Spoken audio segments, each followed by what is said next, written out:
This is a national emergency. Quickly remember these numbers.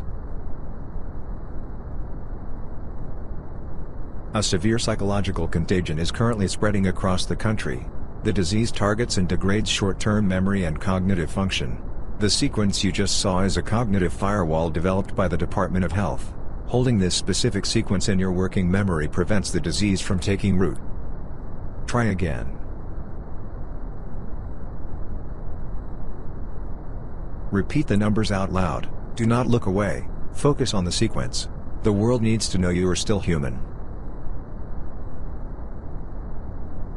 Did you memorize them? Good. There is no cognitive firewall. The disease does not spread through the air. It spreads through pattern recognition. By forcing your brain to memorize that sequence, you have successfully installed the contagion. It is now in your cerebral cortex. Symptoms will begin in 60 seconds. Do not call for medical assistance. The phone lines are reserved for the uninfected.